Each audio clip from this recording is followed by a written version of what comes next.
Poštovani gledatelji, gledate emisiju Poteštat, u drugom smo dijelu ili u nastavku razgovora koji smo započeli u prethodnoj emisiji s našim uglednim povjesničarem, doktorom povijesnih znanosti Tihomirom Rajčićem. Naravno da je obim ove teme koju smo samo zagrebali toliko velik da nam čak jedan termin emisije nije bio dovoljan, pa smo evo prebacili misli u drugu emisiju. Ponovno vas pozdravljam, gospodine Rajčiću. Pozdrav vama i vašim gledateljima, drugi put. Eto ga.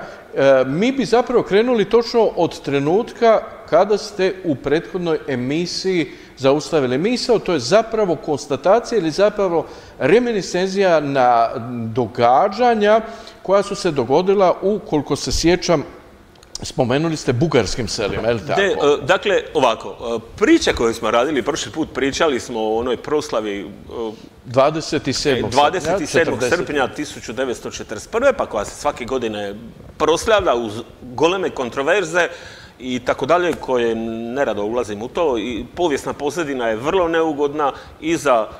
Iza zastave europskog antifašizma krije se zločinačka politika službenog Beograda. Iza ovoga stojim. Ko mi ne vjeruje, neka pogleda moju knjigu Beogradske tajne Prvog svjetskog rata. Dokumenti su nadaveni. Drugo, stoji komunistički totalitarizam. Jugoslavija je bila rigidno komunistička država, totalitarna, barem do 1950. To što je poslije taj komunizam olabavljen i tako dalje, ne briše činjenicu da su komunističke tajne službe čistile sve u navodnike nepočudne, pa čak i bivše saveznike HSS-ovca. Dakle, to je ono što smo pričali prošli put. Međutim, ono što nedostaje u hrvatskoj javnosti, Hrvati reagiraju dosta burno, dosta emocionalno, često puta neinformirano. Usporedba onog događaja sa nečim što se zaista dogodilo, ponavljam opet iz srbijanskih dokumenata, Bugari, Makedonci su početkom 20. stoljeća većinom smatrani, i oni su se sami smatrali Bugarima, manjim dijelom Srbima.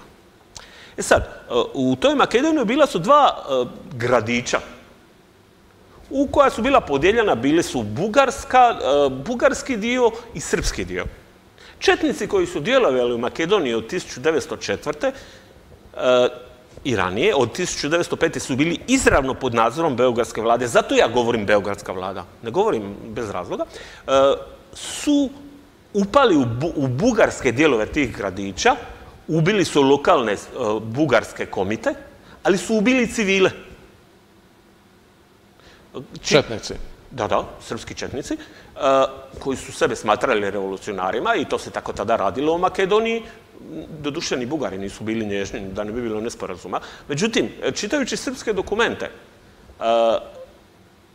dakle, u vladi u Beogradu raspravljaju zločesti austro-ugarski konzul je otkrio što se dogodilo u tim gradićima i raširio je tu priču po Europi.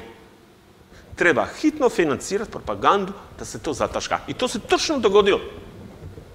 To što su četnici ubili civile u ta dva mala gradića je prošlo ispod radara. Jer Srbija ipak nije toliko važna, a osim toga na Balkanu su, pa šta će se raditi na Balkanu nego se ubijat.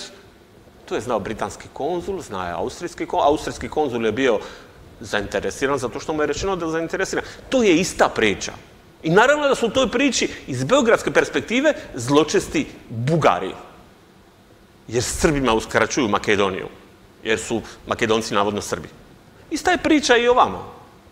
Zločesti su Albanci, zločesti su Bugari, zločesti su Grci dok se nisu dogovorili. Naravno da su zločesti Hrvati. Hrvati su uvijek zločesti, posebno u 20. stoljeću. Ponavljam u navodnike zločesti. Citiram beogradske dokumente.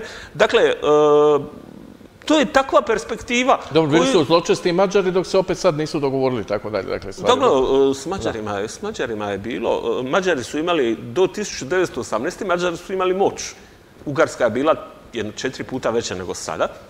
Oni su imali realnu moć, pa je vlada u Beogradu gledala kako će se pogoditi s njima. I financirale oporbene stranke u ugarskom parlamentu. Tako da, službeni Beograd je pokazivao poštovanje prema snazi i moći. Ali isto tako je gazio se ono što nije imalo snagu i moć, a što se moglo jednostavno pokupiti kao plijen. A to je takva logika. Da, unutar toga opet se vraća na taj famozni 27. srpnja 1941. godine i taj spontanitet koji zapravo se na neki način provlači kao karakter tog događaja, tog takozvanog ustanka, koji traje zapravo nekoliko dana, koji ima jako krvave ekstenzije prema Grahovu, sam rekao, i tako dalje. Dakle, bivaju zapravo na najmučkiji mogući način ubijane cijele obitelji. Mislim, to su strašna svjedočanstva gdje se, recimo, ubije obitelj sa 8 djece, dakle, ubacuju se u vruće vode i tako dalje, kasape i to sve skupa. Dakle, je li to antifašizam? Ili je to zapravo kanibalizam i koliko zapravo... Gledajte, u logici uvijek pokušavam gledat očima drugog. U logici komunističkog sustava, to sam rekao i prošli put, prema Ustavu Narodne Republike Hrvatske, Srbi su bili polukonstitutivni narod. U Hrvatskoj. Prema toj logici je to opravdano jer Srbi moraju iskazati neke svoje pretenzije. I to je bila službena logika komunističke stranke, kako je komunistička stranka nadzirala ne medije, nego nadzirala je ono što je bitno, povijesni narativ. Povijesni narativ je samo jedan, onako kako ga je propisala komunistička partija, kasnije Savez komunista. I ta priča je ostatak tog povijesnog narativa. Zato se na toj proslavi maše jugoslavenskim zastavama i govori se o antifašizmu, govori se o jugoslavenstvu i tako dalje. Ti zločini, opet se vraćam, to nije ništa posebno. Vratit ću se na Balkanske ratove. U Balkanskim ratovima srbijanska vojska je, nakon pogađanja s Bugarima, koji su na jedan put prestali biti zločesti, 1912. Srbi više nisu bili zločesti, nego su bili saveznici. Bugari. Da, Srbima. I zajedno su djelovali i srpska vojska je vrlo učinkovito provalila u Makedoniju, dobila je više bitaka, provalili su na Kosovo, krenuli su prema sjeveru Albanije, oni su i danas jako ponosni na to. Ona pjesma tamo daleko kraj mora, Srbija i tako dalje, mora imati Srbija. Svakako, prema jednom papinskom izvješću, ubijali su ženu i djece albanskog podrijetla. To je etničko čišćenje. Zašto? Pa da, oni nisu Srbi. Još ako su muslimani. Tako da, to je logika razmišljanja. Ja neću reći, meni kao privatnoj osobi to izgleda strahota. U prvom Balkanskom ratu su posebno stradali muslimani balkanske. Jer su bili neprijatelji i Bugarima, i Srbima, i Grcima, koji su pravoslavci. Dakle, to je priča. U ovoj priči imamo pravoslavce i katolike. Imamo isti odnos snaga, u smislu da je legitimna vojna sila i oružje. Beogradska vlada je dilala oružje Srbima na Kosovu početkom 20. stoljeća. Dolazi poslanik Beogradske vlade i kaže, pazite, to je druga država, Kosovo je bilo u Osmanskom carstvu, dolazi poslanik Beogradske vlade i kaže, ovo si dobio od kralja Petra i da je dobro čuvaš. Sad ja ovo... Mislite pušku? Pušku i streljivo i sve. Pištolu? Ne, pušku. Evidencije pušaka i tom seljaku su objasnili koliko stoji ta puška. Da on to shvati ozbiljnije. Isti obrazac je bio i u prvoj Jugoslaviji. I taj obrazac je nastavljen... Mislite da je taj obrazac primijenjen u 1941. Pazite, ono što ste rekli... Jer oni zapravo jesu naoružani, nekoga su morali... Navodno je to oružje koje je zapravo išlo od jugoslavenske vojske. Pazite. Propale, jel? Pazite. U srbijanskoj historiografiji niko neće priznat da je Srbija dilala oružje. Ponavljam, ja govorim na osnovu srbijanskih dokumenata. Niko neće priznat da je Srbija dilala oružje, jer je to u tom trenutku protivzakonito, onda i Srbija bi ispala agresor. Drugo, ono što vi ste u prošloj emisiji spominjali Srbi na okup protiv Banovine Hrvatske. Pa to nije bio politički skup. U Hrvatskoj i Bosni i Hercegovini su djelovali četnici kao legitimna paravojna snaga Kraljevine Jugoslavije. Otud oružje. Nije to što se priča, kaže, iza tih priča goloruki srpski narod se uvijek krije to da je iz Beograda dolazilo oružje. Tako je bilo na Kosovu, tako je bilo u Makedoniji, tako je bilo u Bosni i Hercegovini. Četnici su na početku Prvog svjetskog rata došli skoro do Sarajeva. Kaj god. Nenaoružani srpski narod. I onda se četnici stvore na domak Sarajeva. Kaj god. Četničke gerilci. I ne vidim zašto isto ne bi bilo, pazite, gledajući logičko, jer postoji historiografija u Hrvatskoj koja govori o zločinima, postoji historiografija, i to je vrlo komično, koja govori o antifašističkoj borbi i kako su ovi zločesti. Konstatacija iz hrvatsko-jugoslavenske perspektive, dakle tog totalitarizma, konstatacija činjenica i korištenje dokumenata smatra se aktom neprijateljstva prema Jugoslaviji, prema Socijalističkoj Republici Hrvatskoj, prema antifašizmu. I takve osobe dožive često puta javni linč koji nije dobar za normalni građanski život. Predstavite bilo kakvog i zločincem i tako dalje. Onda i naravno da ljudi često puta i ne žele reagirati ili reagiraju previše burno. Ono što ostaju kao činjenice su zapravo velika etnička čišćenja na velikim prostorima tada, pa onda postoje gradovi, mjesta, cijela područja, recimo tu govorimo kasnije o Glamuču i zapravo svim tim područjima odnosno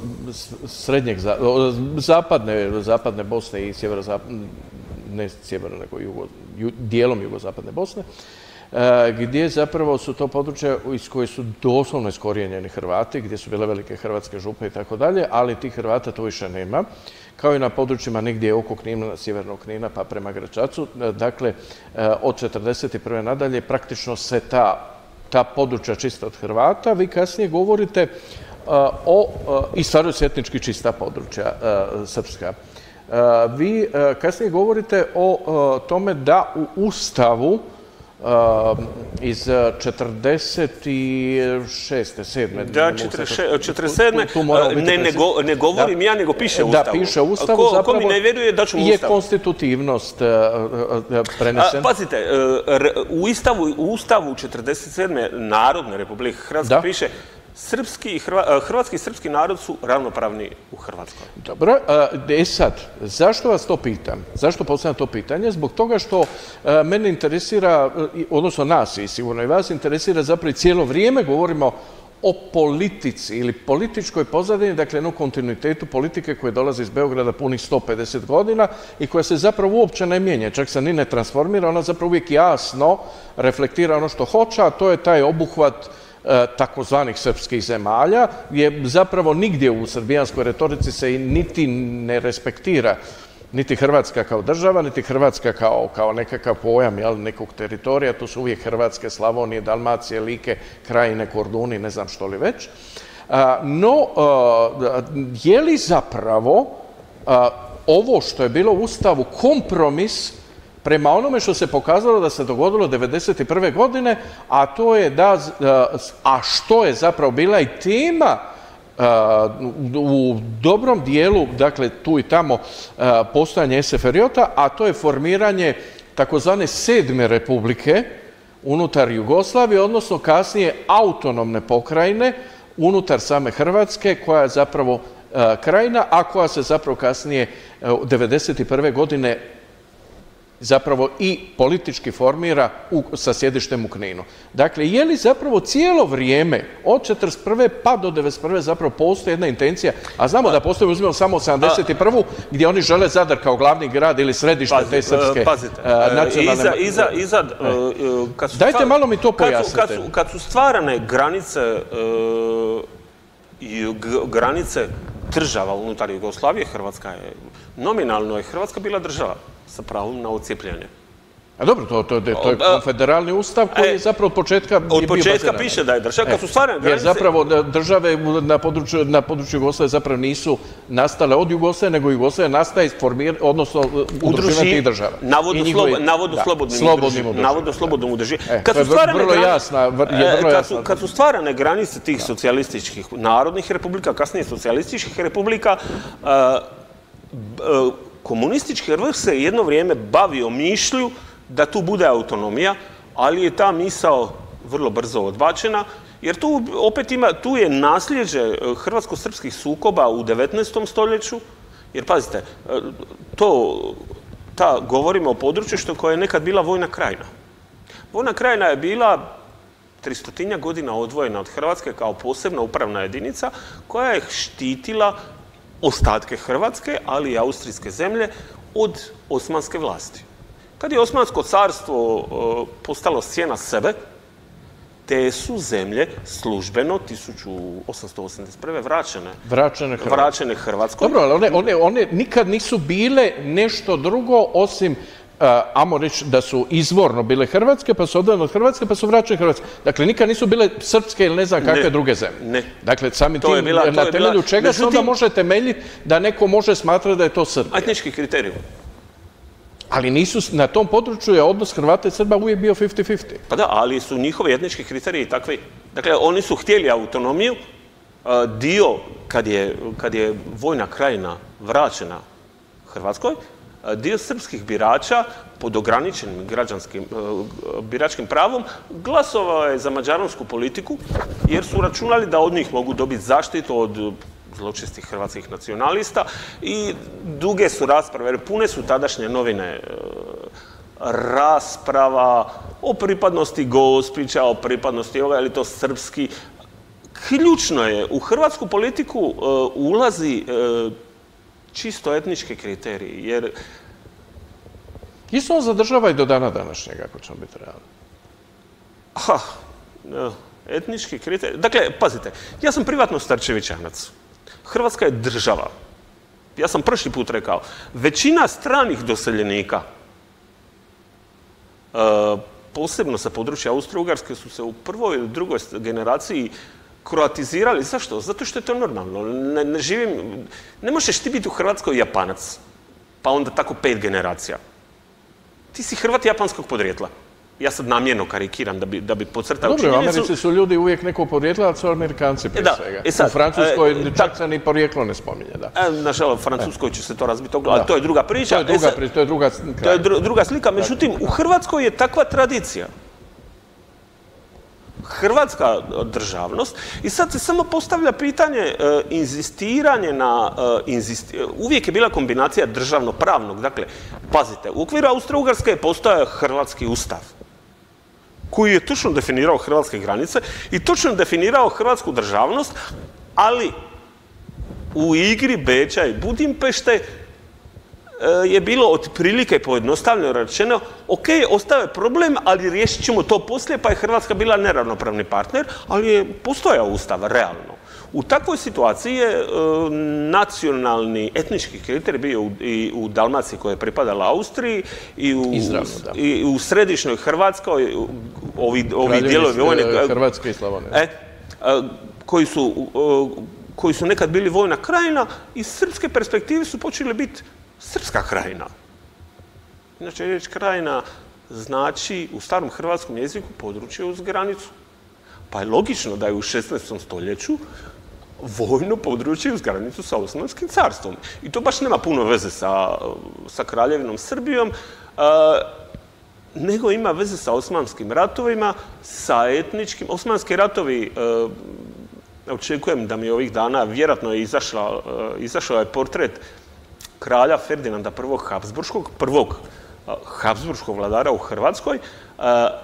I tu sam otprilike napisao balkanski ratovi su, i to se vidi iz literature povijesne, balkanski ratovi, osmanski ratovi su toliko zamutili etničku sliku na području negdašnje Hrvatske i Bosne koje su bile politička cijelina 2 u 1 u okviru Hrvatsko-Ugarske države.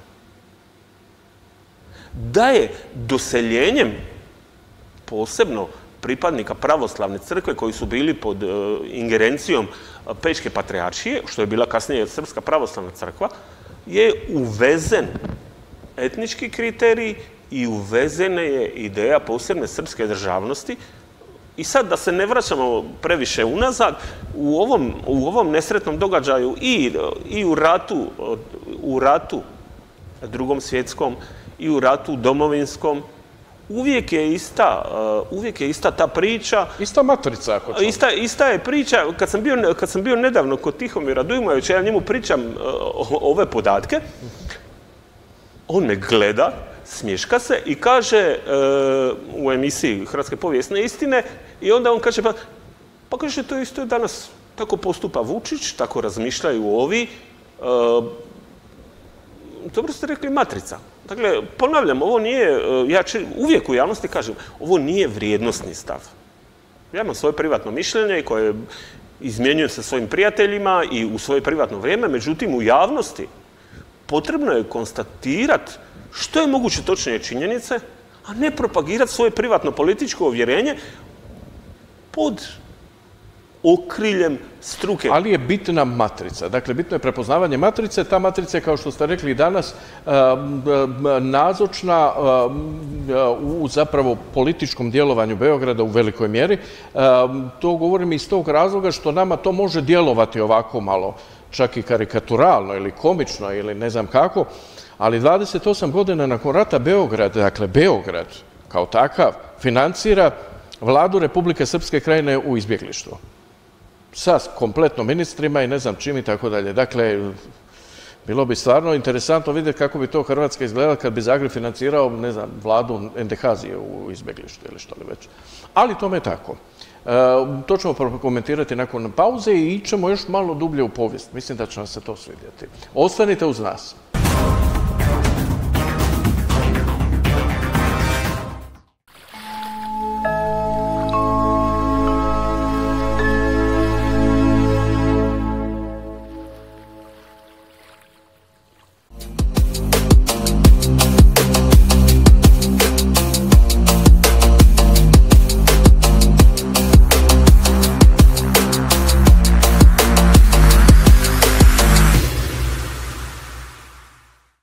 Ključ Ekspert, Kralja Zvonimira 103. Najmodernija radnja specijalizirana za izradu ključeva za stan, sef, potom za automobile, motocikle, brodove, autobuse, kamione te specijalne i kodirane ključeve. Ključ Ekspert, izrada ključa prema bravi, adaptacija brave prema ključu, prodaja brava, kvaka, lokota, sustava master, više brava na isti ključ. Ključ Ekspert. Antibakterijski Hengel s dodatkom aloe vera obogaćen vitaminima A, D i E. Uništava 99,9% virusa i bakterija. Biocidni pripravak u svim ljekarnama. Voda s kisikom. Snaga prirode. Uff.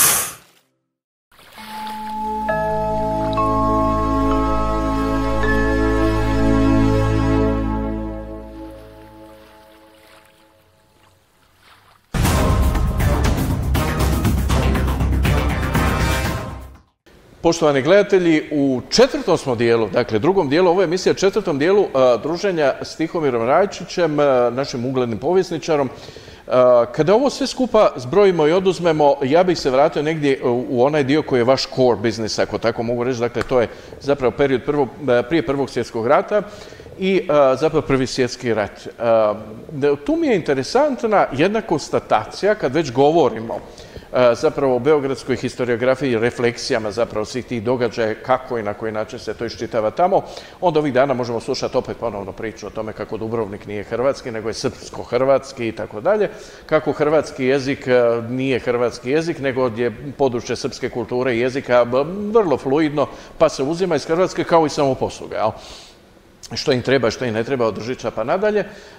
No, ono što je nešto što je zabetonirano, dakle zabetonirano u srpskoj historiografiji je 1918. i, kao što oni kažu, oslobođenje Splita. Dakle, oni su Oni jednostavno, gdje god otvoriš, što god otvoriš, koji god komentar, srpska vojska je oslobodila Split 1918.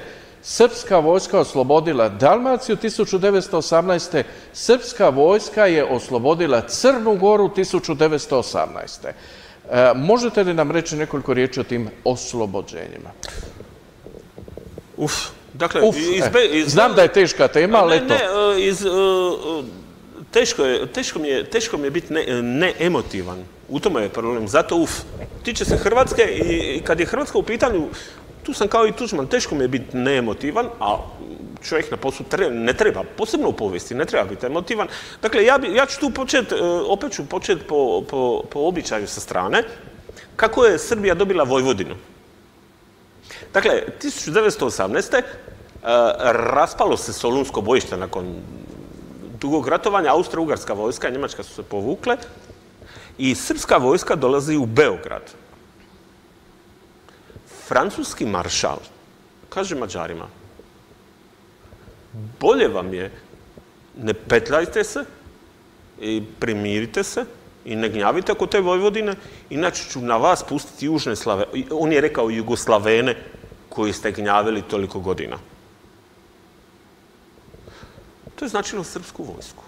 Austro-Ugarska se u tom trenutku raspadala i u tim kombinacijama Vojvodina je, i sad, pazite, strateški je to skoro logično.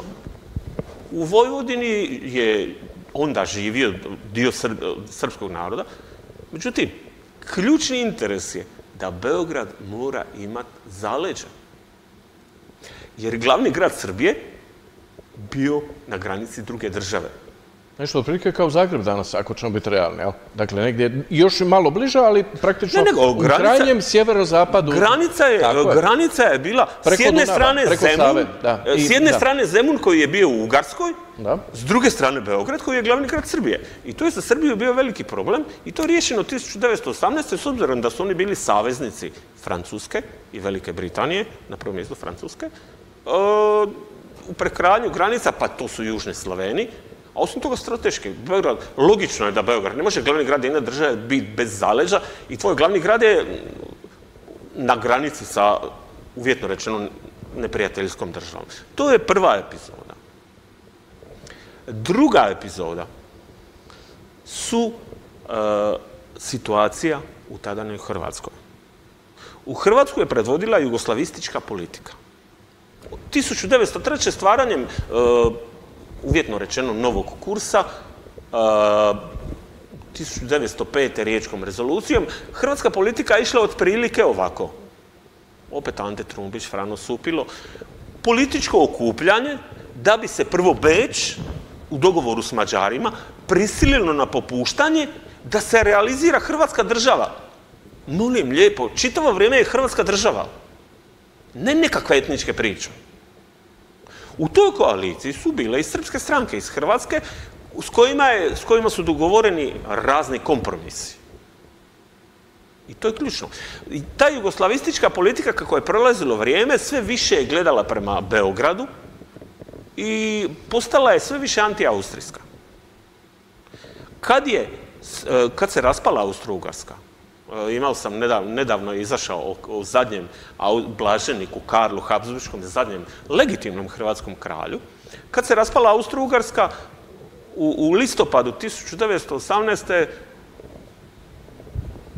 kockice odlaze svaka na svoju stranu, Čehoslovačka, Poljska. Tada je stvorena Ukrajina, na primjer, Narodna republika Ukrajina, koja je trajala 4 godine i koji su iskrvarili u ratu protiv Poljaka. Izgubili su, ali se nisu dali. Ako vas to podsjeća na današnje Ukrajince, ispravno nas podsjeća. Dakle, u toj situaciji Hrvatska je bila suočena sa Londonskim ugovorom. Meni prijatelji ne vjeruju i to se kod nas namjerno u medijima zataškava, iako imamo slobodno i 2 objavljena članka o Londonskom ugovoru. Po Londonskom ugovoru Srbija, Rusija, Francuska, ona je držala se sa strane, Velika Britanija, cenkele su oko hrvatskog teritorija. I Italija, nemojmo zaboraviti. Italija, naravno. I bila je podijeljena hrvatska obala Jadrana na 2 dijela, onaj koji pripada Srbiji i onaj koji je trebao pripasti Italiji. U toj računici Split je trebao pripasti Srbiji da bi Srbija mogla dobiti izlaz na more. Tako kaže Tako je rekao, Londonski ugovor. ne samo to, nego to je naglašavao ruski ministar vanjskih poslova. Srbija mora i dobiti izlaz na more jer je Bugarima prepustila Makedoniju. To smo imali prošli put. U navodnike zločesti Bugari ne žele dati Srbiji i Makedoniju. U takvom kontekstu londonski ugovor je zlo. Za Hrvatsku. Naravno. Ne za Srbe, ali za Hrvatsku da. Ali je srpska vojska manje zlo jer je talijanska vojska osvojila Šibenik, usvojili su izvan londonskog ugovora. A kako na području Hrvatske nije postala vojska, tako su računali na, recimo tako, bratstvo, jedinstvo i osloboditelji i tako dalje. I to jugoslavenstvo je u Splitu, iz početka, u Splitu je bilo važno jer je Split postao glavni grad Dalmacije. Zadar je pripao Italiji. Split je najedanput postao ono što je trebao biti još u 19. stoljeću, glavni grad Dalmacije. I u toj pričici je jugoslavenstvo dugo držalo vodu, jer oni će nas zaštititi od Italijana. Trebalo je proći dosta vremena dok se ne vidi druga stvarnost. Dirljiva je, postoji jedna knjiga o upravnom aparatu, jugoslavenskom upravnom aparatu, otprilike temelju se na srbijanskoj korupciji iz 19. i 20. stoljeća. Što i nama danas zvuči poznato. Dakle, državni namještenik maltretira lokalne građane, iskorištava ih. Hrvati su navikli su na Austro-Ugarsku, koja je bila stroga, koja nije bila uvijek poštena, ali državni službenik ne može pljačkati građana. Državni službenik služi tome da napravi ono što mu je rekao car i on zato od cara dobija plaću. Što je značilo određenu stabilnost. A kad se suočiš sa balkanskim razbojnicima, onda je to na Korčuli izazvalo, pa ovaj nas pljačka, pa to je nečuveno. Da, ali ovaj narativ, oni kao oslobađaju, oni zapravo ulaze u, što ste rekli, u demilitarizirana područja. Dakle, tu vojske nema, u Splitu vojske nema. Oni zapravo ne dolaze u Split oslobađati nešto, oni zapravo ušetavaju u Split, ušetavaju u konačnici i u Crnu Goru. Posebno je dirljiva priča te Crne Gore, iako nerado pratim. Rekao sam i kod Tihomira Dujmovića o hrvatskim povijestima istina i ovdje, nerado pratim Balkan jer mi je previše destruktivno, previše ubijanja. Takve stvari ne znače gospodarski rast, smanjuju kvalitetu života. Međutim, u slučaju Crne Gore, Crna Gora je bila nominalno saveznik Srbije. Vladarske obitelji su bili u rodu. Kad se čitaju, oni su se dopisivali ne po imenu, nego tetak, tetka, strina. Dakle, dopisivanje. Dobro, toga je bilo i u međuevropskim, općenito obiteljima vladarskim, dakle, bilo je rodbinskih povezanosti. Sve u redu. Međutim, oni su bili i u Crnoj Gori je postojala, oni su Srbi, ali na drugačiji način. Srbi su Srbi, a ovi su kao Srbi i Crnogorci. Postojala je određena podijeljenost crnogorske duše koja se dijelom vidi i danas. I kad je 1918. kada je stvorena Jugoslavija, knjazu, to jest kralju Nikoli, nisu dopustili povratak iz Italije, nego je u Crnoj Gori organizirano referendum, nešto. Naravno da je to demokratski. Sve što organizira vlada u Beogradu je demokratski. I Crna Gora je prisjedinjena Srbiji, jer su oni kao Srbi. I to je ta podjela na zelenaše i bjelaše. Svakako dva naroda koji su vrlo bliski po vjeri, po jeziku, po običajima. Slično kao priča u Ukrajini. Stariji brate je... Jednostavno želi usisati. Čak i pregazio. Pazite, dirljiva je priča kad se 1915. su Austrija i Njemačka pregazile Srbiju. I kralj Nikola je poslao svoga sina da srbijanskoj vojski čuva odstupnicu. Crnogorci su izginuli da bi ovi mogli se povući. Na krv? Da. A usput su maltretirali zarobljene hrvatske vojnike. I ubijali lokalne Albance, doduše vraćali su im lokalne... A dobro, to je radi sve je to antifašizam, jel? A dobro, nemojmo miješati stvari iz druge polovice. Ne, mislim da ovo je bila jedna sarkastična konstatacija, ali stvarno, mislim... Meni je to na prvom mjestu, kad se čita balkansko ubijanje, nepotrebno i neracionalno, jer u zapadnim historiografijama, kad se opisuje to povlačenje, Srbi su dobili nazad ono što su radili za vreme balkanskih ratova. Maltretirale su ih, u povlačenju su ih maltretirala albanska plemena, kojima srpska vlast nije ostala u dobrom sjećanju.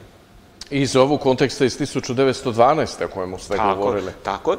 I, dakle, ponavljam, glede Crna Gora je za zahvalu dobila to da je nestala. Znači, zahvala Crnoj Gori je da je više nema. Nema, jer su oni kao Srbi. Svi su kao Srbi. U tom nekom njihovom narativu, to je opet srpski svijet, treba ući duboko u to, ali su Nikola Pašić krajem 19. stoljeća kaže u Hrvatskoj i Bosni i Hercegovini žive Srbo-Hrvati koji nemaju svoju državu ako se neće osloniti na Srbiju. Halo, Hrvatska država postoji, ali, molim lijepo, službeni Beograd i dokumenti njihovi, vi ste malo prije spominjali, legitimno njihovi dokumenti spominju pokrajine.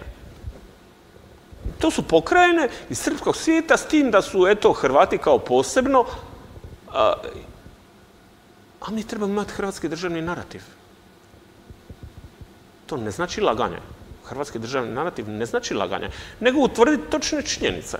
Da se možemo moralno i faktografski odrediti prema sebi najprije i prema svima oko nas. I to je ono što je bitno.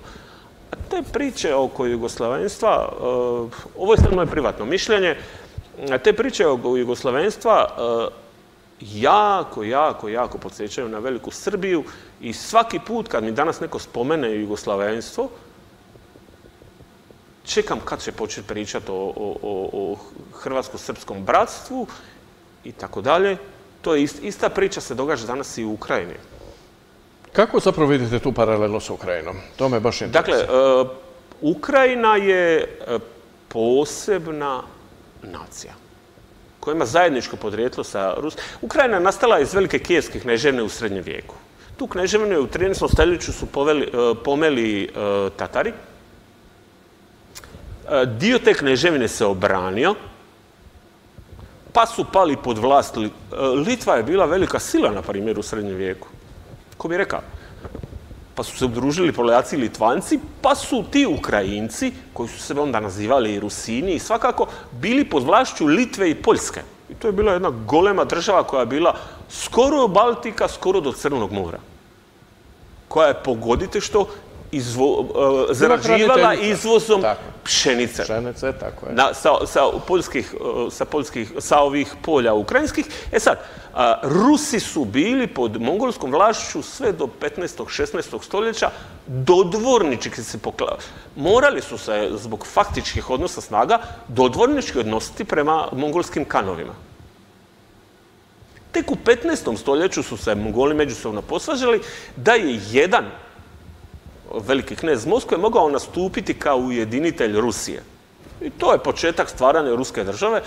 Međutim, u tom trenutku Ukrajinci vode pregovore sa Poljacima i elita ukrajinska vode sa Poljacima i Litvancima pregovore. Halo, momci, ovdje su 3 naroda. Ako postoje Poljaci, ako postoje Litvanci, neka postoje i Ukrajinci. Ti pregovori nisu dali rezultata, pa su Ukrajinci tražili pomoć od Rusa. I onda je jedan ključni trenutak, 1654. bio je ugovor između ruskog cara i Ukrajinaca, vi ćete nam pomoći protiv Poljaka. Ukrajinski kozaci su krvavo ratovali u poljskoj vojsci, pa su onda ratovali krvavo protiv poljske vojske. Onda se kasnije pokazalo da je ruski car gori nego poljski kraljevi, koji ih je htio izbrisati. I današnjoj priči, da ne dužimo puno, Vladimir Putin nastupa kao ruski car, a Ukrajinci nastupaju kao kozaci koji brane svoju posebnost i otud tolika upornost, s tim da je u ovoj našoj balkanskoj priči Srbija malena Rusija jer Rusija je ipak carstvo, koja je zamislila da je ona nekakvo balkansko carstvo, a da su ostali izvedenice tog carstva. Zapravo tu paralela zapravo sa tom ruskom. I zato ja sam jako privatno sklon Ukrajini, iako pratim koliko je tu stranih interesa, prvenstveno Amerike, pratim što su američki interesi, što su posebni ukrajinski interesi, ali je priča otprilike ista, borba za nacionalnu slobodu, a to mi uvijek trebamo imati pred očima. 90-ih je za nas male. Mi smo imali stotine tisuća izbjeglica. 50 do 80 milijardi dolara razaranja i štetu koju su izračunali Vuk Vuković i još jedan naš ekonomist sa sveučilišta u ovome, ne mogu se sad sjetiti. Uglavnom, oko 50 do 80 milijardi dolara je šteta Domovinskog rata. I nije šteta koju su nam nanijeli. Dakle, nije se zeza sa tim stvarima. Jer ako se bude zezali sa tim stvarima, bojim se da ćemo ja i vi u mirovini gledat iste gluposti kakve su bile 90. i 91. Jer kao što su Ukrajinci jako skupo platili svoju državnost i jako će još skupo platiti, tako smo i mi jako skupo platili. S obzirom nas je 4 milijuna, tamo je 40 milijuna. I s tim se ne bi trebalo zezati. S tim bi trebalo biti krajnje ozbiljno. Što je jednom nekoć Čača rekao, narod koji ne pamti svoju prošlost ponavlja svoje greške u budućnosti. Ja bi samo ovu cijelu našu priču, veliku i sveobuhvatnu, završio sa ovom konstatacijom gdje zapravo Ukrajinci u jednom trenutku shvaćaju da je gori ruski car nego poljski kralj. S osvješćenjem od zadojenosti ili opijenosti jugoslavenskom idejom, upravo tako je već 1921. sa suzama u očima pred potpisivanjem, koliko mi se čini, rimskih ugovora, zapravo bio i Ante Trumbić, kada je shvatio da je zapravo možda bilo bolje biti pod austrougarskim carem nego pod srpskim kraljem koji je u tom trenutku predao Istru, koji je predao Rijeku, koji je predao Cres, Lošinj, koji je predao Zadar, koji je predao Lastovo i tako dalje Taljanima, na izvolte. Dakle, sve hrvatske zemlje, nijednu srpsku naravno. I u tom trenutku je Ante Trumbić, dakle, veliki, dakle, predsjednik Jugoslavenskog odbora, zapravo se osvješćuje i shvaća o kakvoj se zabludi. Za Antu Trumbića posebno, za nas u Splitu, dvije stvari. Dobro, on je shvatio da iz prve neki ni danas ne shvaćaju, to hoću reći. Međutim, Ante Trumbić nije samo ta priča. Ante Trumbić je republikanski odgoj. Republikanski odgoj građana Splita. Ona poznata rečenica koja se vezuje uz Meštra iz Velikog Brica je "Moredu krepat svi carevi i kraljevi, ali će Hajduk živjeti vječno". To je izvedenica starčevićanske, narodnjačke ideje, najvažniji narod. Zato sam ja na početku prošle emisije govorio, da, narod je sudac i treba biti pred narodom. Drugo, Ante Trumbić je europski intelektualac par excellence. On je 1938. u svojoj knjizi, jednoj zadnjoj, među ostalim je napisao hrvatsko državno pravo, dakle hrvatski ustav je temelj našeg i našu djecu trebamo učiti tome, da se ne zaboravi. Vratio se na ono što je bilo u Austro-Ugarskoj, jer su balkanska rješenja sa onim strahovitim četnicima i krvoprolićima i vrlo loša rješenja i priča o etničkom zbrajanju je katastrofa. Mi smo Hrvati zbog toga što živimo u Hrvatskoj, a ovdje, na ovom mjestu, je Hrvatska država najmanje, ponavljam, najmanje od početka 9. stoljeća. Prema tome, nemojmo se prema tome odnositi tek tako. Ja imam čitavu seriju kolumna o hrvatskim vladarima. Tehnički, kako je stvorena država? Molim lijepo, to je bilo u 9. stoljeću, dakle, prošlo je puno stoljeća. Pa nećemo sad to valjda baciti kroz prozor i zaboraviti da bi, nemam pojma šta. Bez toga smo niko i ništa.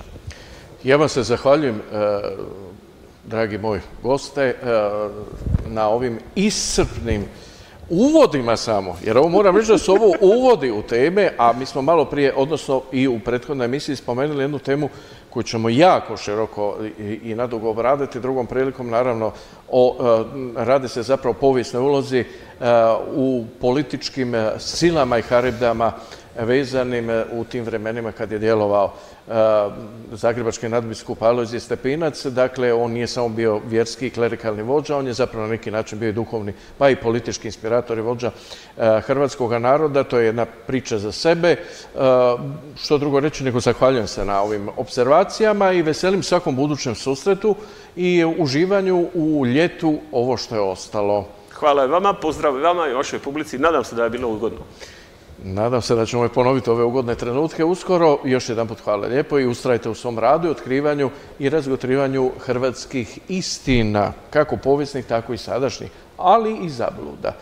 Drugi put možda i o zabludama. Hvala lijepo još jednom. Hvala. Poštovani gledatelji, bilo je to još jedno izdanje emisije Poteštati. Gledajte nas idućeg tjedna. Do tada, lijep pozdrav i do gledanja.